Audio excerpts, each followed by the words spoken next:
everyone. Welcome back to the Creatively Thinking podcast.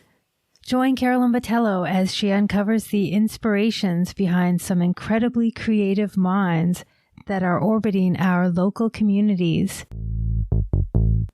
So, hi, Albert Slark. Is it Slark? It's Slark, yes. Slark, okay. My last name comes, my granddad was English. So I'm mixed, obviously, but yeah, I get the name from him. I was named after him. So that's where the name comes from. Okay. And I've got a family tree that goes back to the 17th century. So it outlines how they got the name and so on and so forth. So it's Slark, yes. Oh, nice. That's nice to know your family history. It can go on forever, let me tell you. Yeah. Oh, it's good. It's good to know your roots. Yeah, right? absolutely. You know. So how are you doing? I am so happy to have you on the show today. Yeah, I'm doing great. And once again, Caroline, I wanted to thank you so much for having me on this podcast. You know, it means a lot to share, my ideas, my work, and so on with people. So this is just a great platform to do that on, So once again, thank you for that. Yeah, no problem. I love chatting with artists. Yeah, we're a great bunch, all that creativity rising to the top, So yeah, it's just nice to see what artists see and how they think and stuff like that. It's entirely it's just wonderful. Yeah, and I guess how we see the world and what makes us artists is unique because we express that, whether it be realism or abstraction or sculpture or whatever, and that is really it's our statement about our world and the environment and the times we live in.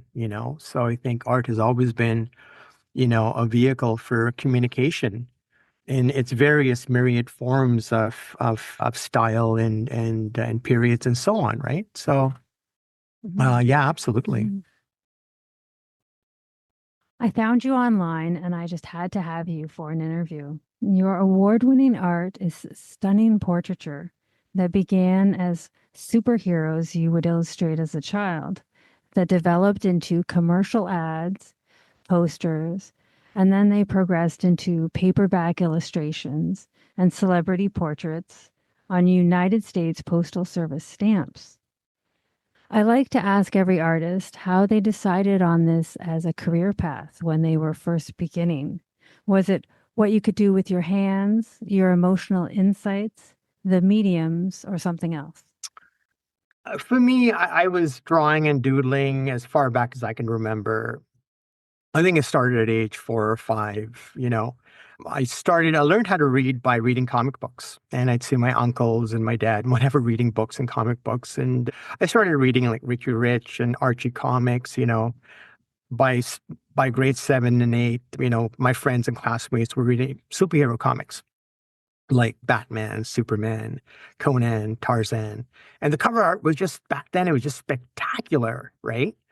So seeing these covers just kind of like drew me, no pun intended there, just kind of drew me, to it, right?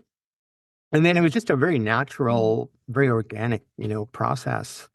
And the cover art, especially Conan, and of course my favorite artist, Boris Vallejo and Frank Frazetta illustrated a lot of those Conan, comic book covers, right? So seeing the art, there was something in me that just clicked. And by grade 10 in high school, that's when I really discovered the art of Boris and who Boris Vallejo and Frank Frazetta were, And it was all really... I only know the second name.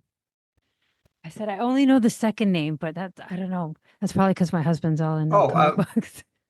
So you may have to explain who these sure. artists So are to our listeners. Frank Frazetta, of course, was a great Italian-American illustrator / fantasy artist, one of the best that ever existed. And Boris Vallejo came a little after him. He was from Peru. And he started illustrating Conan and Tarzan and made a huge splash in the 70s, 80s, and 90s as a paperback cover illustrator. And these are the two names really that got me started doing what I do.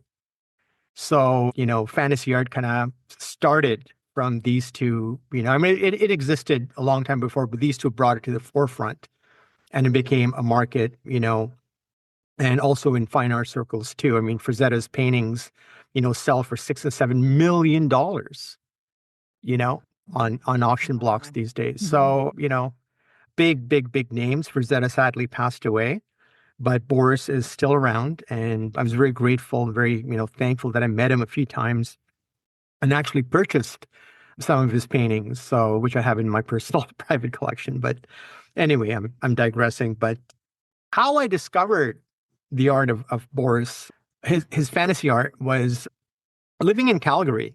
My parents would come to see our relatives here in Toronto, so we'd always like drive down a flight on whatever. So one year, it was like I think my 15th. I was 15 at the time, just before getting into high school.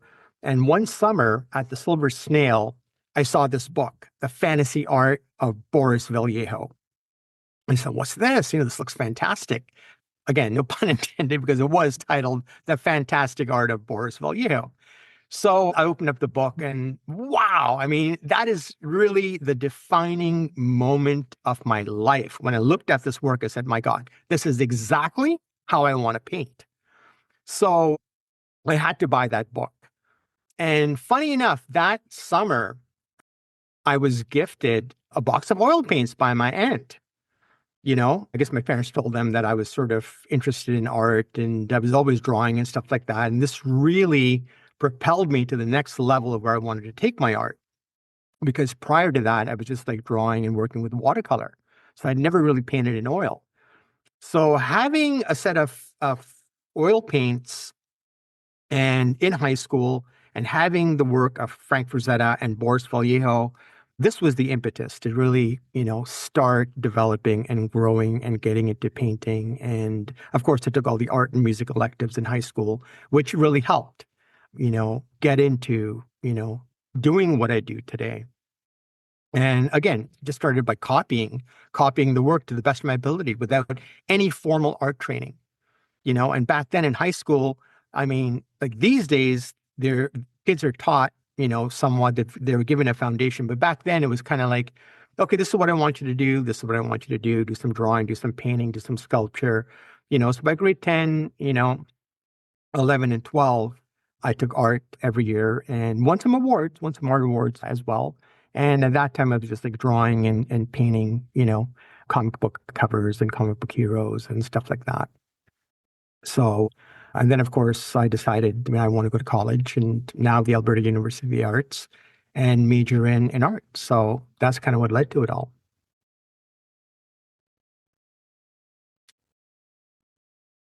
Mhm. A nice background for sure. As someone from Alberta, Canada, how has this region influenced your creative practice?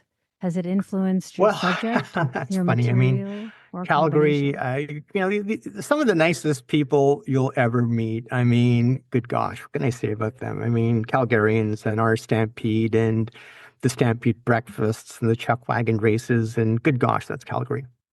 And growing up with the Rockies in my backyard, I mean, it's spectacular. But again, I mean, seeing that and constantly seeing it doesn't necessarily mean you want to sort of, draw or paint it. And, I mean, going into malls, right? I mean, what kind of deterred me from landscape painting at that time growing up was, you know, when we used to go to malls, we'd see a lot of hobbyist painters who would be painting, the Rockies, Lake Louise, Mhm. you know, the the immediate landscape surrounding us, right? And they would do it in the Bob Ross, Bill Alexander method, right? So I don't know if you guys ever watched those Bob Ross, you know, yeah, yeah. I mean, great stuff. Don't get me wrong. But for me, it Bob was just Ross. Yeah, I pitch, know man. I Bob mean, Ross. anyway you sliced it, it was just Yeah. pitch. And I said, this is one thing I definitely don't want to Yeah. do is paint the landscape like Yeah. this, and I'm not putting anyone down. Don't get me wrong. I mean, they sold their paintings, Mhm. people bought their work. No, It there's just skill wasn't to for it, me but at that yeah. time. Okay. So Exactly, right? I mean, every time in any mall you'd go, you'd see all these There's such an different, oversaturation of it, right? Like you depictions just, of the Rockies and Lake Louise and so on, right? So yeah, it was kind of a turn off. So for me, my comfort was sci-fi fantasy and, looking at book covers and looking at that kind of art and comic books. And I used to go to the comic book store every Saturday, and that was my thing, really, was comic book stores and bookstores, you know. So yeah, especially on those cold winter, and that's the thing about Calgary when I wasn't, playing street hockey with my friends, I'd be reading or drawing, right? And that's the nurturing thing of it all was it gave me the time, to just draw and really figure out, and learn, right? Reading, drawing, learning. That's what I did growing up in Calgary, So I'm really thankful Mhm. for growing up there. Just a fantastic place, you know, to be. And my parents still live there. Consequently, and I visit them whenever I can. So, That's so great. yeah.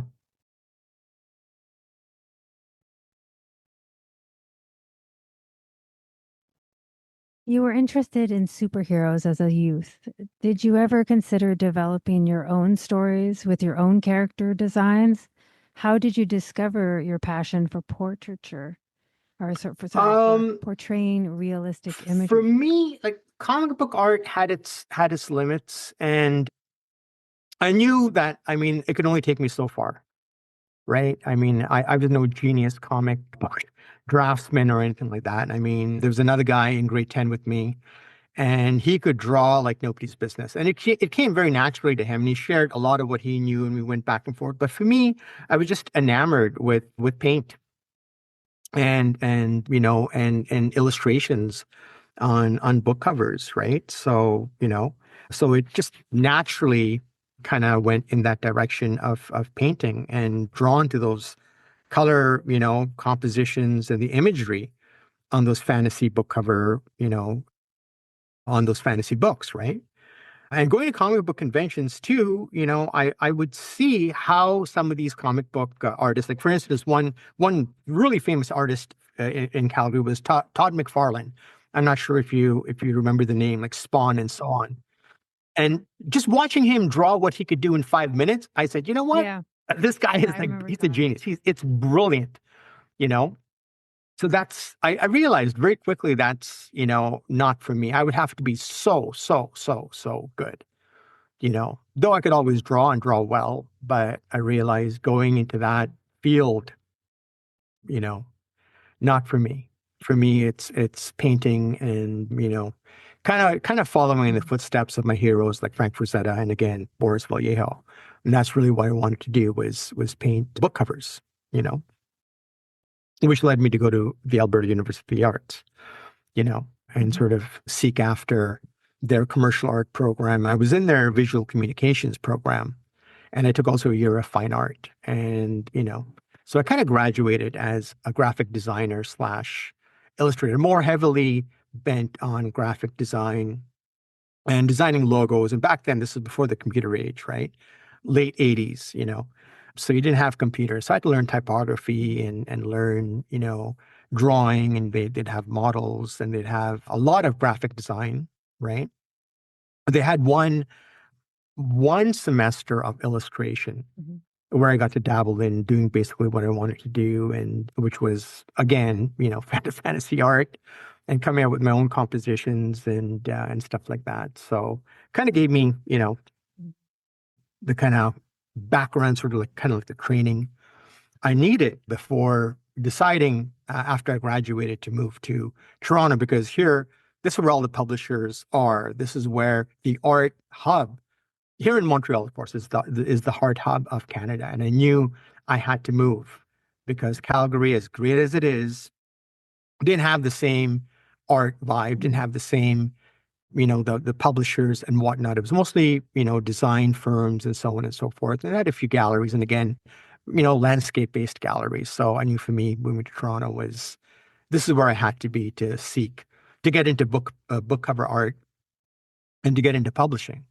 really. So, and I moved here in about 1990 or so, right? So after I graduated, I moved here almost a few months later to start my career.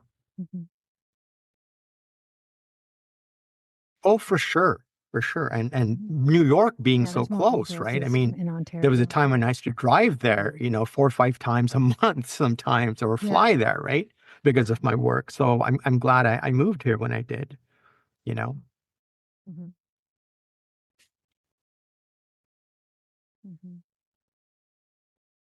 Being passionate about realistic imagery, did you ever consider taking the route of landscape painting? Although you kind of already said that. Have you found yourself influenced or intrigued by the group of seven Canadian Landscape painting, well, titans in never art say history? never. And as I alluded to earlier about my experience with the Rockies and mall painters, you know, Yeah. landscape painting is a discipline unto itself. Like I said, never say never. Once I retire, I'll probably do some landscape plein air painting in Europe, maybe, or maybe I'll travel, but do some world traveling and take my little paint box with me and find interesting places to paint. I think growing up with the Rockies, I've just sort of oversaturated with landscape, with the Rockies, with rivers. And I mean, don't get me wrong. I mean, this is, like I said, great country, great terrain. Hmm. You have prairies, and you have, the mountains, and then you have the lakes and the oceans. So for me, we'll see. Don't get me wrong. It's not like I hate landscape or anything like that. It's something I probably will get into. Yeah. But at the moment, no. And funny enough, ironically, I do teach landscape painting. I have a Mhm. couple of students that are learning how to paint landscapes. So I'm guiding them through the process, you know. But it's got its own charm. And I think as I mature as an artist and having done still life and having done, Yeah. hundreds of paintings of figures and portraits, I think landscape probably might be a nice escape just to get away from doing what I do, right? Now, in terms of the group of seven, and yeah, I mean, wow, Hmm. proud to say they're Canadian, right? Love their work. Absolutely love their work. And a couple of Yeah, years I know, ago, right? there was an exhibition. I don't know if you remember that, Hmm. the Tom Thompson exhibit at the McMichael. And a group of us from my life drawing group, we all went down to check this out. And, it was just amazing seeing his work and seeing his little plein air paintings. I mean, hundreds of them that he did. These really small 9 by 12, 8 by 10 little paintings, and just, Hmm. his Hmm. brushwork and his Yeah. color and his compositions just kind of made me fall back in love Hmm. with landscape painting. It's like, wow, it's amazing what you can do, right? So, I have a deep Hmm. appreciation for, what they did. Hmm. Tom Thompson, Lauren Harris, Emily Carr, and so on. I mean, Hmm. it's their view of the Canadian landscape, their view of the world, and that's what they're portraying, and their Hmm. passion for what they did. I think a lot of them were commercial artists, so for them, painting the landscape was an escape, and you can see their passion for it. You can see it in the Yes. brushwork. You Yes, can they were. see it Yeah. with the color combinations they use. So, yeah, I Hmm. mean, I do have a deep appreciation for them. So, yeah. Hmm. And what I Mhm. love is the fact that a lot of them went to Ontario College of Art and Design University. And so being Yeah, a yeah, graduate from there, it just feels really good to know that they were there first, like that their energy was yeah, in those absolutely. walls long before I I got know there. it's So amazing. Yeah, it's something always that a we good can call feeling, right? proudly Canadian, right? So, for sure. And we'll be right back.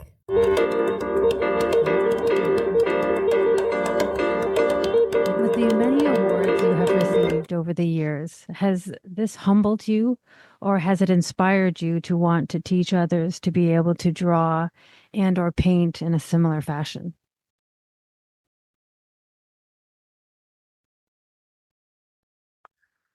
Well, I think humility is a key to growth as an artist and a person.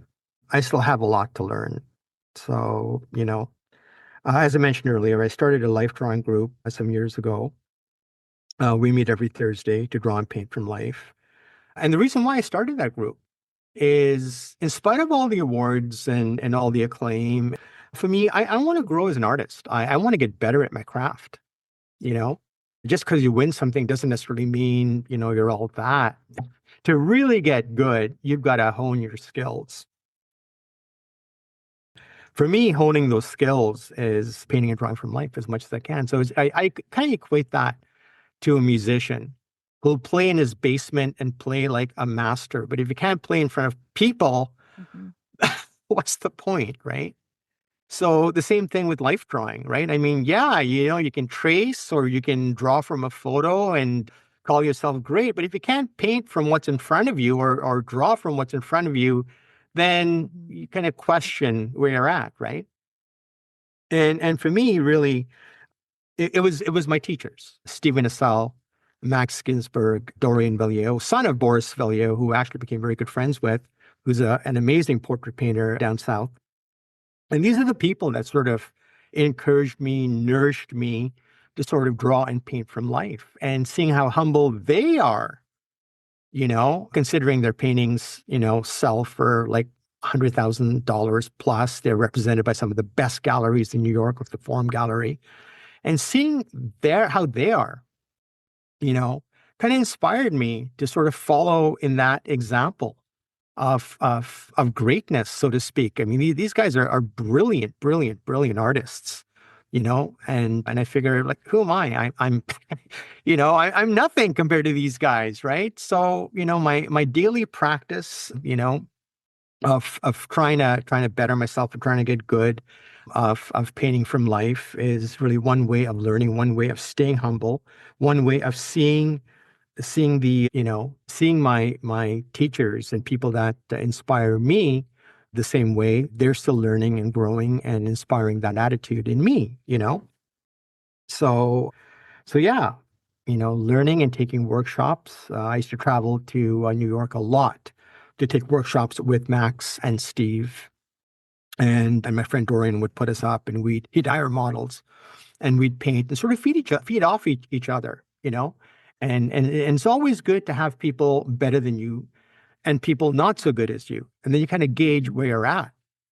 So looking at people better than you kind of inspires you to climb that ladder and push yourself to go further. Not necessarily copy what they do, but push yourself and go further. And seeing people that are not as good as you kind of realize, okay, well, I'm a little better than that person. Maybe not so good as that person, but this is where I got to go. So, drawing and painting from life for me is just the best way to grow as an artist. And of course, going out to galleries and seeing contemporary artists and meeting with people and socializing. Though to be quite honest, I'm quite an introvert. But getting out there and meeting people is something I also have to work on. But that also inspires you and it also helps you grow as an artist by exchanging ideas with fellow artists and seeing where people are at and seeing the level of skill and realizing, yeah, I've got so much further, to go. I mean, the fact that I've come this far, I mean, that's great. I never dreamed I'd end up here, but I am here. And once again, I'm thankful for being here. But yeah, it took a lot of hard work, some luck, some connections, doors opening. So, all that combined, yeah, it leaves me humble because I definitely want to grow as an artist and get better at my craft and hone my skills and inspire my students to likewise do the same. And by the way, I do have some award-winning students who studied with me and have gone on to win, awards at major art competitions. And one of them actually became the president at the Scarborough Art Guild. So, so having famous students says Yeah. everything, I guess, to me. And that So I don't know if that answers your question or did I just totally digress here? I don't know. no, you answered the question. But I don't believe that a teacher can be an introvert. I th- Yeah, I think a lot of artists to some extent are introverted. For me, I'm very much an introvert. I try to balance it out, like I said, by going out and meeting people. But for me, I'm more comfortable at home, reading, Mm. drawing, painting. It's learning, all those you know. introspective sort of individual things, right? E- Exactly. I mean, studying philosophy and religion, that's another hobby of mine. So yeah, very much so, Let's talk absolutely. about the elephant in the room before it takes over the interview. What is it like? What is it like painting celebrities? Are they really regular people, or has their wealth made them unreasonable? Or are you totally engaged in the practice and professionalism of it? You can't tell. The many celebrities that I've met, and of course, going to New York, a lot, especially on 57th Street near Carnegie Hall and the Radio City Music Hall, you see a lot of celebrities there. And I've run into many of them, and many of them have been really nice, very professional. At the same time, you kind of know your boundaries and you don't push it. So the big celebrity, of course, that I met is Mike Holmes, Mhm. as you know. And, he's very, very professional. He was very nice. The whole Star Portraits, the whole episode was filmed at his house. So we were all transported to his place where we all kind of did, studies, and we did a photo shoot with him, and he sat for us for an hour. And you can see all of it on my website, Star Portraits, Mike Holmes, part one and two. And of course, it's on Mhm. YouTube as well. So, yeah, I was really fortunate having met him and having, painted his portrait, and painting on live TV. I mean, you've got a camera and you're trying to capture a likeness. And basically, on that episode, I was just trying to sort of get some color studies and just kind of, I mean, I really only had an hour and a half to work on it. And he was constantly moving. So that's part of the challenge of painting people is they're not going to stand still. If you want a person to stand still, just Yeah. take a photo. So I had to deal with the fact that, he was, moving and talking, and that's what Mhm. celebrities do. So you can't tell them, "Hey man, can you just sit still for like 15 minutes and shut up?" You know, on live Yeah. TV too, right? I mean, sorry, it wasn't live. I mean, it was being taped. So, and the lighting too was terrible. And I think I made a comment on Star Portraits that the lighting was terrible because it was like, sunlight seeping through. So I didn't really have a definite light source, Mhm. right? So I kind of sort of went with it and kind of worked with it. And then when we did the photo shoot, I came home, tweaked it, and then started working on his portrait. So to make a long story short, yeah, working with celebrities, there are boundaries and you got to sort of work within that sort of, frame, so to speak, and respect their boundaries and respect them, you know, and try to make it work. So that's been my experience with celebrities. And that's good to know that, they got the professionalism and, they just stick to, what they're doing.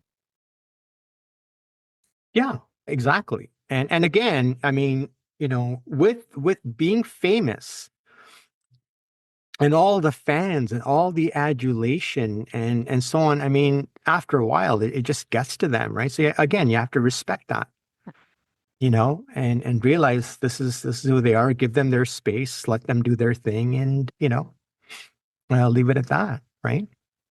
In your experience working as a paperback illustrator, has the clientele been competitive or has it been more of a straight line for you due to your distinct style and reputation? What was your experience with other illustrators as you were establishing yourself in this field? Well, working as an illustrator, I started in the mid 90s, first working with young adult publishers, then Harlequin romance, illustrating in traditional media like, oil paint, drawing it out and then painting it and working from photo reference. And some of that work can actually be seen on Pinterest. And by the late 90s, the whole industry started to shift. So everything went digital. And so I jumped on the bandwagon and figured I got to learn this stuff. I got to learn the software. And it just made my life so much easier. and really made everything so much lucrative, so much more lucrative for me because I could take on way more work than I was doing, drawing it out and working in the old way, so to speak, right? So doing digital covers, I could do, four or five, six a month, as opposed to doing two or three traditionally painted oil paintings for book cover publishers, right? So it just made more sense to jump and do everything, on the computer and learn Photoshop and Corel Painter and so on. But along the way, I made a lot of friends. And yeah, there was healthy competition. But I think ultimately we're very supportive of each other. No one was trying to cut my throat and I wasn't trying to take work away from them and whatever. And if we couldn't do something, we always recommended this person could do it or so on and so forth. So I think there's always been a lot of healthy competition, which is good, to have and feed off each other and work off each other as opposed to being, highly competitive and not be friendly and not be, and not have that rapport with each other, right? Hmm. So Oh yeah. Well, no, I was just thinking, so sort of the artists that you would deal with or you would be familiar with, they would each have sort of their little sort of style, and then that's how each one would know, okay, well, you do this job, and then, oh, I'll do that job, and then that's how you'd kind of spread it out, kind of thing. yeah, I mean, I All think the work. I Yeah. think working for Harlequin, I mean, at that time, they had over 300 titles. And a lot of it looked very, very similar. So if you wanted to work for Harlequin, you kind of had to have a sort of Harlequin-esque style. It is kind of formulaic. And in order to get work, you kind of needed to be in that style, right? So a lot of the artists, we had very similar styles. So if you look at a lot of the covers, a lot of it looked the same. And because they had that much volume, they needed, these many illustrators to crank out that kind of volume. And sadly, I think at that time, they only had maybe, four or five Canadian illustrators working for them. And thankfully, I was one of them. The majority of it was in the States, right? Because a lot of the traditional painters were from the US that had that high realistic style. And at that time, we didn't have the academies and ateliers that you do now in Toronto. So to learn that style, when I first came here, I took some classical realist, drawing and painting classes after graduating from the Alberta University of the Arts. And I came here and, started learning how to really draw realistically and paint realistically in the classical vein. And then I went to New York and studied at the Art Students League and took workshops there. And with Max Ginsberg and Stephen Assel, who were funny enough, they also worked in publishing, and that's how I got to meet them. They also did book cover illustration before they became full-time fine artists. So, so going to New York and learning the style and then coming back and getting into publishing, and that's basically how that sort of transpired, you know. I don't know, did that Yeah. answer your question or did I totally go off on a Yeah. tangent? That's okay. That's okay. No, well, I was just thinking that it's just from what you're saying, it just sounds like so many parts of all of this just sort of weave together. Yeah, It's yeah, like, isn't that just such a weird thing that it just how it works out that way? yeah, absolutely. And I think what I should also mention too, what opened up a lot of doors for me was getting an American rep, Sal Baraka.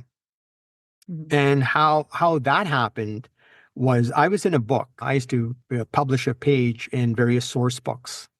And he saw my work and I didn't have any representation. And he said, do you need a rep? And I said, yeah. And basically that's really what got me into the stamps. That opened the door for me for the US Postal Service.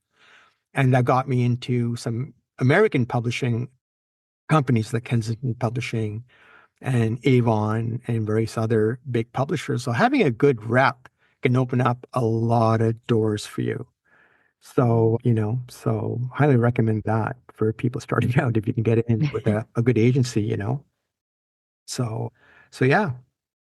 Well, that kind of just defeats our eighth question. Oh, It just seems like, well, maybe not. Okay. So when you worked as an illustrator or commercials and ads, what was it that led you to focus your creative practice more towards realism and portraiture? Was it your initial inspiration or something else? See, now it's just sounding like, well, it was the rep that helped you well, it was get you part down that rep road. too, right? So I'll just sort of backtrack a little bit. So how it started was I used to have my work published in the Creative Source. So the Creative Source was a Canadian directory for artists. So ad agencies sought me out. So I did some posters for Club Med, Degree Deodorant, M&Ms, and so on. And then the whole digital age began. So I learned Photoshop, Corel Painter, as I mentioned earlier.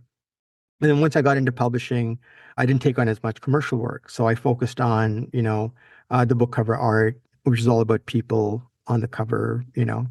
Illustrating was a natural stepping stone towards portraiture because illustrating covers was people in different backgrounds, different environments, different lighting situations, which really was a natural extension towards painting portraits of people, right, in different lighting situations.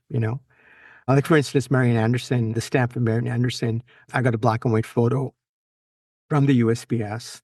And doing a little research about her background, I realized she was a singer. So the light that I depicted on there was sort of like the stage lighting, where you have a yellowish light and then a purple background, like purple drapes, you know, and that kind of sort of really helped me, those years of illustrating book covers. So when I got these commissions, it came very naturally. It just, sort of really came together like that. You just, And I yeah, think, just your understanding yes, of color and lighting and all of that from all of the exactly, right? training that Like you've after had. having done so many hundreds of book covers, when you get these commissions now, it really, really kind of, helped me understand lighting and have some exciting, what's the word, imagery on my portraits as opposed to just a lame person sitting there looking, bored out of their skull, right? So by adding Mhm. some yellow lights or purple lights or blue lights or whatever, just gives it more interest, gives the portrait, Mhm. more interest. And again, years of illustrating propelled me towards portraiture. And really it was the stamps. It was the stamp commissions when I realized, I can possibly do this for a living, and as people know, as artists, I wear many hats. So from Yeah. teaching, illustrating book covers, painting portraits, you know, this is what I've got to do to survive as an artist and a full-time artist. I've been a full-time artist for the last 30 years. That's all I've done is draw and paint and so on and to make a career of it, right? So thankfully, knock on wood, I haven't had to get a full-time job, but you never know. With Mhm. the times we live in, you got to do whatever it takes, right, to support yourself. Mhm. And the price of groceries. Price of groceries, my gosh, yeah, a loaf of bread these days. Good gosh, Yeah. hot Yeah. dogs. I mean, almost $8 for a thing of hot dogs. Come on, right? Oh wow. Yeah. So yeah, and not only that. I mean, the price of art supplies. Oh So have yeah. you been to an art store lately and seen what paint and brushes go for? No. No, So I don't even want to think about it. I've got so much paint and so many brushes. I'm like, I'm not going to buy any for a while. yeah, yeah, good for you. Yeah. And that kind of really when I price a portrait, I have to think of my art supplies and my time. And oftentimes, I mean, I can't really charge by the hour. I mean, who's got that kind of money, right? Yeah. So, all of these things are taken into consideration, right? So, so anyway, where was I? And we'll be right back.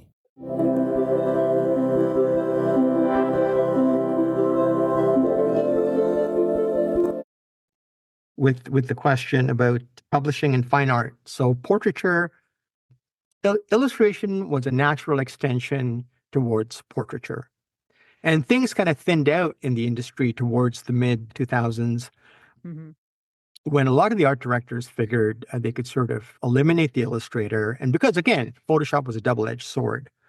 So many of them thought they could learn the program and kind of just do it in-house. And sadly, a lot of the illustrators, weren't hired anymore to do that. But one company that I still work for in New York, I still get the odd Western paperback cover. So from romance, I kind of went into Western covers. And that's something I really, really enjoy as well, is painting like different gun battles and different, like the cowboys on horses, galloping horses and fighting, the bad guy and having, the American landscape in the background.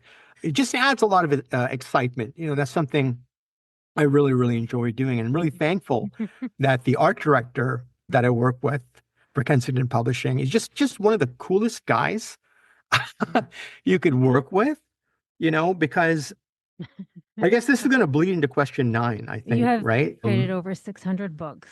Were you So on the anyway, illustrations? Do you read the books, or is the work based mainly on what the author requests you to illustrate? Do they leave room for your creativity to flourish, or is it more transactional?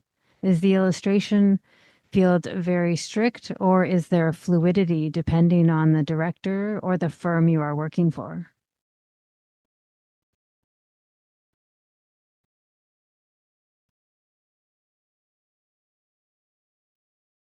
yeah, so that really depends on the company and the art director.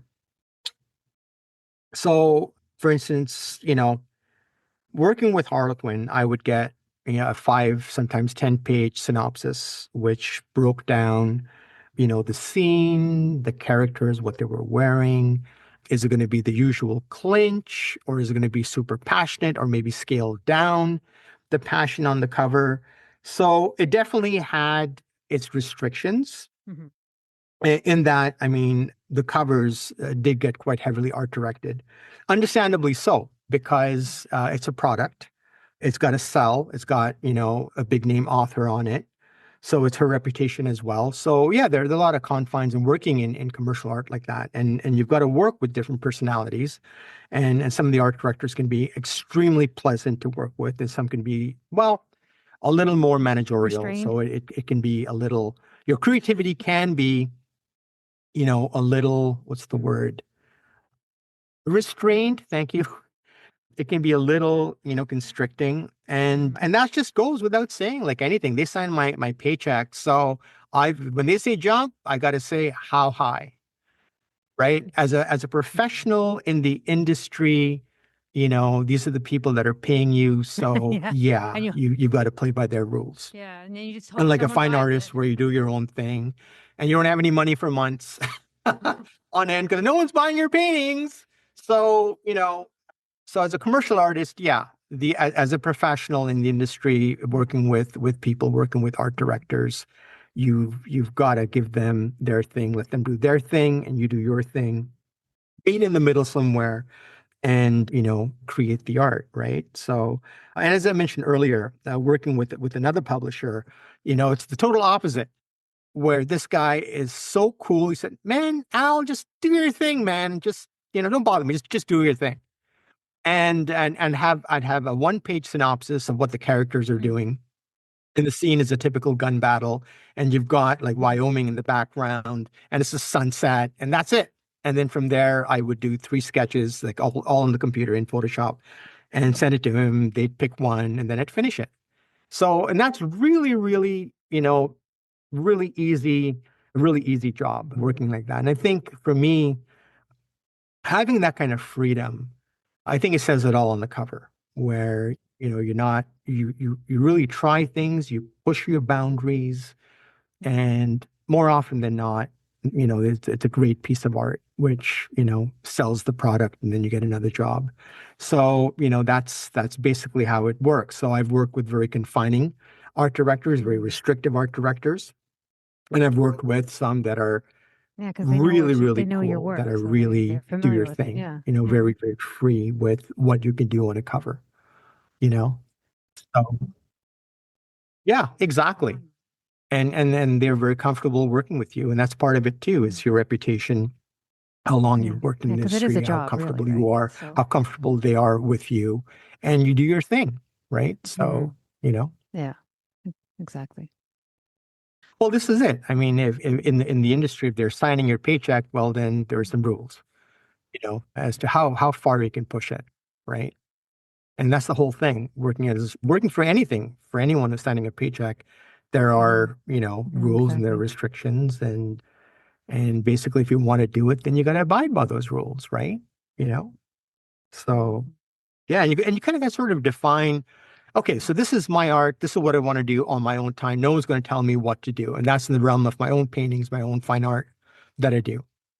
And then when I work for portraits, which is kind of like, I mean, it's very commercial because again, the person that's painting your portrait, you know, they're signing your check at the end of the day. So you kind of got to meet what they want, Mhm. and you kind of got to, have to go by how they see certain things. So there is a bit of a compromise. And if you want to work for people, whether it's portraiture or illustration, it's very, very similar. You're working with people and basically you want to make your client happy. And that at the end of the day is So, making how your have you client found happy, portraiture in your you know? community and your So, surrounding area? so Has it yeah. been successful? Do you find it has given you a specific clientele? How would you describe this clientele? Are they of more of a professional blue collar background, or are they of an elite and contemporary categorization?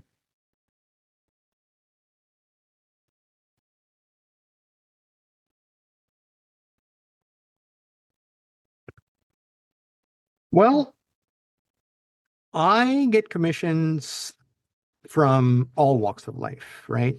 So, not so much in my community, because I think a lot of people in my community don't kind of want to spend the money that I would charge for a portrait. They would go to Walmart and get a Walmart, portrait of their family or themselves or whatever the case is.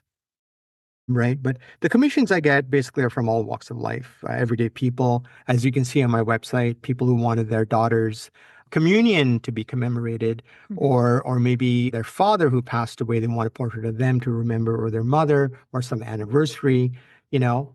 And then I have big institutions like Toronto Western Hospital, who basically found my website on the Portrait Society of Canada, and I guess they had like, I don't know, 30 different artists that they were going through and they kind of landed on me and saw my work and, interviewed me. And I guess it all came down to budget and how Mhm. flexible I Mhm. was. And Mhm. for me, like, I accommodate pretty much, all budgets within reason, of course, Mhm. right? So that's how they found me. And a lot of it is word of mouth. And then, of course, my ex-wife, some of her friends wanted their kids painted. So that's how I also got it. So part of it is word of mouth. Part of it is luck. Part of it is, if big institutions want, their Mhm. doctors or, lawyers or whatever to be commemorated, then, they'll find you.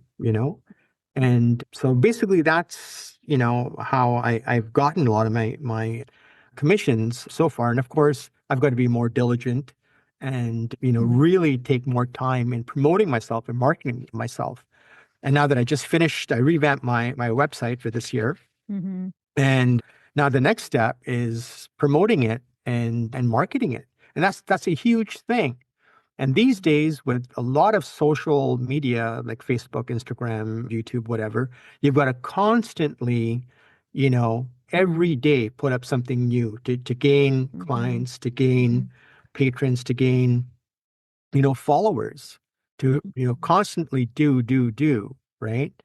And that takes a lot of work, and that's a full-time job in itself. So, and quite frankly, I haven't really been, that, what's the word? I haven't been posting as much as I should be to promote myself. So this is my resolution for 2026 is definitely, get out there, post more, make more YouTube videos of me painting and so on, and market myself, market my website, promote myself, and hopefully I'm in the process Mhm. of trying to get representation in portraiture. And of course, the only kind of representation I found is down south.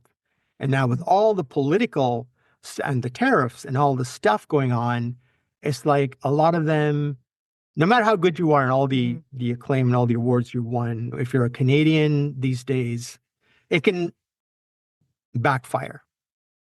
10, 20 years ago, like I mentioned, the American reps and the clientele, that wasn't an issue. That never, ever, ever Mm-hmm. was. Didn't matter if you were Mm-hmm. Canadian. It just mattered how good you were, and how reliable you were and how you could deliver a product, right?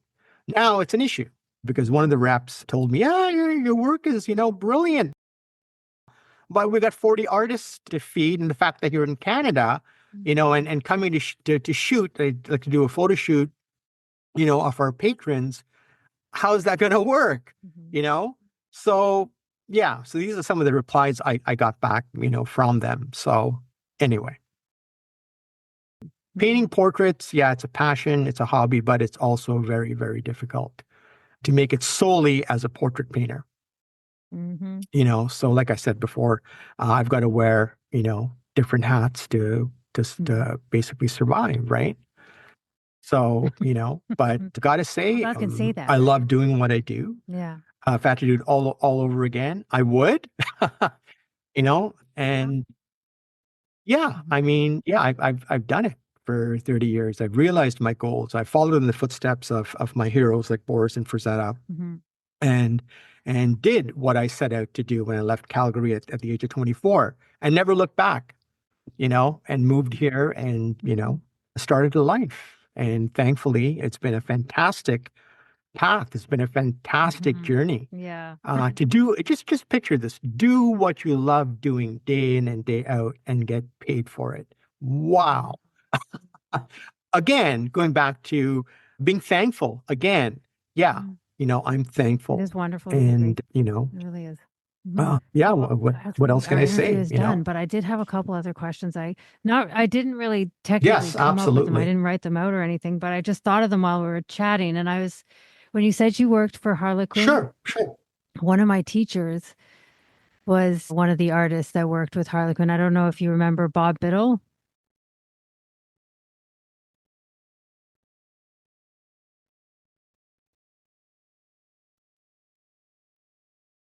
No, I don't know if that was before my time or after Mm-hmm. my time. The only illustrators Mm-hmm.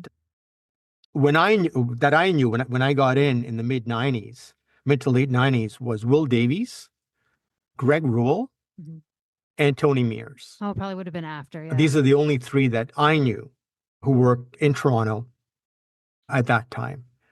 Uh, yeah, then I got in, and yeah, so sadly that's Mm-hmm. all the people I knew. But of course I know they had a lot of, because I think at that time they had, I think, 10 or 12 art directors, like in the 90s, right? So they had a lot of art directors. They worked with a lot of people, but these were just some of the people that I knew. And as I mentioned earlier, I used to publish my work. I used to take out one page.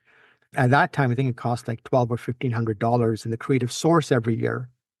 And I'd get the book and I'd go through the book and see all the different artists in there. And from all the book publishing artists, there were just like a handful. I was one of them. Tony Mears used to take out a page, and then Greg Rule used to always take out a Mm-hmm. page in Canadian at the Creative Source. So there was just like a handful of us who actually worked in publishing, right? So, you know, Mm-hmm. but yeah, I've met quite a few illustrators, and we became friends, Mm-hmm. and through this book, by the way, because they used to have an annual opening, like a book opening, when the book would come out and your page was in there. So they'd invite all the artists, and that was a real treat because it'd have like a wine and cheese thing, and you'd go down and you'd meet art directors and you'd meet friends and you'd meet other illustrators. And I really missed that part of it, because once the book once they stopped Mm-hmm. publishing the book, all of that kind of ended. And of course, everything now is all digital. Everything, you have all these digital platforms to go on. So that's something I'm still working on. Of course, you've got Facebook, Instagram, YouTube. Oh, That's that's something okay. I That's okay. definitely He wasn't a favorite teacher of mine really anyway. miss doing. But no, to answer your question, He was sorry, I tough. He was tough. never ran into him, Yeah, I remember unfortunately. that name, I think. But Oh, okay, okay. Because I know I know Will Davies yeah, taught at OCA, and I know I went down a couple of times and I met with him, and he invited me to a life drawing class when I first moved here, and I was trying to get into Harlequin. I approached some of these guys to help me out. And I used to go there at OCA. I think it was a Thursday evening or something like that. to draw and paint from life, right? And he did some amazing work, Will Davies. Big fan of his Mhm. work. Mhm. But Yeah, don't miss those 6-hour drawing classes. Oh, those. but I think sadly he passed away, right? So and there was a book of his work because he had a very unique style, a very 60s illustrative kind of style. He was a really successful commercial illustrator, Will Davies. One of the giants, one of the Canadian giants in the industry for sure. Yeah. And you were talking about when you got into digital, and I just was thinking about how if you're doing the book covers, I guess you'd be able to do a lot more because you'd be able to sort of interchange backgrounds, right? With like that's how you'd be able to do more is by being able to use like different backgrounds sort of for different covers and things like that. I'm just thinking of Illustrator and I remember all the different layers and stuff like that. Or did you never use Illustrator? No, I didn't really learn Illustrator as much. For me, it was more Photoshop. Okay, because yeah, Illustrator is so hard. It is. It's a vector-based program, It is and so it, hard. it's very mathematical with the pen Yeah. tool, having to draw stuff out and stuff like that. And that just wasn't for me. Hmm. For me, Photoshop was much more intuitive. Mm. I can say basically initially I was kind of shown how it worked, but Photoshop, I basically taught myself Photoshop and I taught myself Corel Painter. So a lot of my book covers basically was self-taught. And a lot of the backgrounds I would import or create using different photographs and composite different photos to come up with any one given scene. I never blatantly used anyone's photography, Mhm. right? So I take my own reference sometimes, or I get, a licensed image, from PhotoBucket or whatever the case was, and then make it my own, right? So Yeah. there's still a lot of those covers were still painted, but in Mhm. Photoshop. And Corel Painter would make it even more expressive, where you could really make it look like something you actually painted, but do it in a fraction of the time, right? Mhm. So, so going the digital route really was a blessing for sure because I remember the days when I used to paint, and with certain companies, they'd always have changes. And I remember one time they sent this painting back to me. Why? Because his fingernail was a little too long, Oh and my they God. wanted me to paint out the fingernail. Can you believe that? That's pretty ridiculous. Wow. Right. So that's what I was dealing with. And having painted it in oil, I had to gesso it out and then redraw it, and then repaint it and wait for it to dry and then varnish it and then send it off. And sometimes they say, well, I just don't like his face. What can you do, Albert? Just change his face. But this is the model that you picked. We Hmm. shot it, and now I have to change it. Hmm. But again, if you're going to work in this professional capacity, then yeah, this is what you have to expect. They Hmm. sign your paychecks and you got to make the changes. Hmm. So painting in oil, it was a real pain to make these changes. But when I made the transition into the digital world, those changes you could do instantly, Yeah. right? Instantly on a different layer. You just, paint it out and instantly in minutes, you can send it back to the art director. Yeah. So that it's been a huge blessing, Mm. learning the software and learning it, Yeah. The for huge sure. It just made convenience. life so much easier and just gave me much more time to pursue my own work, my own fine art work. And, and basically just gave me more time to take on more work, take on more book cover, more book covers and more assignments, right? So yeah, I welcome technology. And what I'm learning now is Mhm. AI Yeah. and how to deal with it. And of course, my students are constantly bugging me to learn to learn it, right? So, like check out ChatGPT and check out Gemini and how it works. So honestly, in designing my website, my latest website, I did use a fair bit of AI for like the Hmm. text and some of the images and some of the compositions on my page, right? So AI is a brilliant tool, and I really definitely want to learn more of it. So For me, I welcome technology because when the whole industry shifted from doing everything traditionally to digitally, a lot of people said, forget it, I'm not going to do it, Yeah. you know? Mhm. And I guess they made different career choices, and the ones that stayed with it did what they did, right? And a Mhm. lot of them just turned towards fine art and just, taught fine art or just did portraiture or just did whatever, right? Mhm. And stayed with oils. But for me, I saw where the market was headed, and I thought, I'm going to jump on the bandwagon and do what I can. And now it's AI that's taking over. Mhm. So that's something I'm definitely going to pursue and definitely learn and see how it can benefit me in my art and my work and my world and make it easier for me, or more difficult for me, Yeah. you know, There's going to be some benefits, I think, for for sure. sure. Yeah. And the growing fear in the art community is, oh my gosh, AI is going to take over. You know what? They said the same friggin' thing 20 years ago. Computers Mhm. is going to Yeah. take over. And yes, it did. It did take Mhm. over. So everyone and their dog has a computer or has an iPhone or has an iPad or has a laptop, right? Yeah. But I mean, it was fear talking, right? Yeah. So either, you progress and you jump on the bandwagon and you embrace technology, or you're going to get left behind, right? Exactly. Yep. Mhm. So for me, I love technology. I've got two computers, I've got several iPads, I've got an iPhone, I've got it all. And I'm learning stuff. Yeah. I'm constantly learning. The learning never, ever, ever stops, whether it's, like I said before, traditional, drawing and painting, or whether it's digital.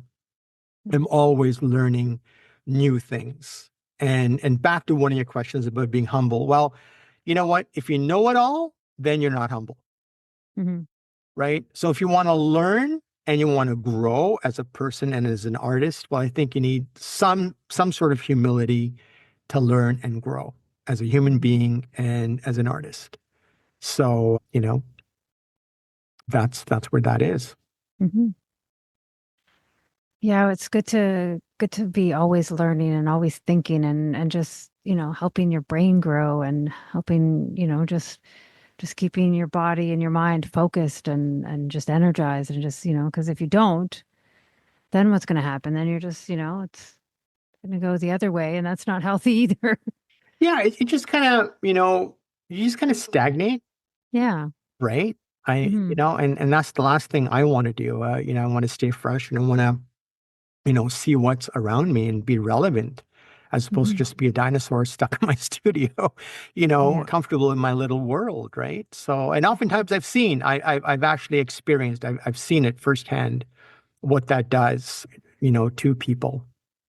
So yeah, it is really important to grow and get out there and embrace technology and and see what the rest of the world is doing, right? You got to have Mhm. that mindset of staying relevant and being contemporary, right? So Mhm. that's important.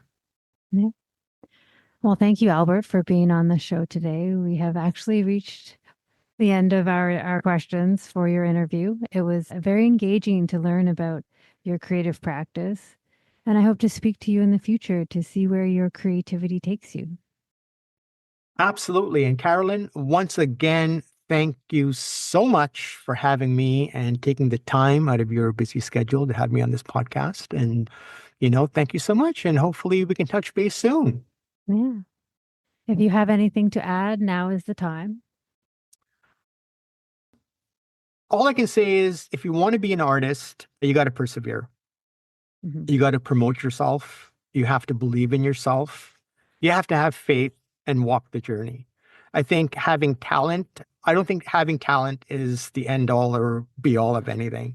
I think a lot of it is 10%, what's the word? 10% inspiration and 90% perspiration. I think that says it all. Because, if you want anything, you have to go after it. You have to work at it. And you're gonna have, ebbs and flows, hills and valleys. So it wasn't all, a rosy journey. There's been some difficult moments, especially when first starting out and first getting into the industry and moving from Calgary to Toronto. Yeah, the initial years were difficult, but nonetheless, I knew what I wanted to do and I did everything I possibly could to get to where I am. And this is just the midway point. I still have further to go. Hmm. So with my portrait career and whatnot. So, It's constant, work, diligence, persevering, and going after what you want. And eventually it will happen, Mhm. so don't give up on your dreams. Go after what you want with gusto and you'll get it. That's my 2 cents worth. Well, that's a good way to leave it for sure. All right. Okay, thanks so much, Albert, and I will talk to you again soon. For sure. Take All care. And right. thank you again. Okay, you too. Take care. All right. Ciao. Join me next time as I go down another rabbit hole with another creative professional on their insights, their inspirations, and their ingenuity.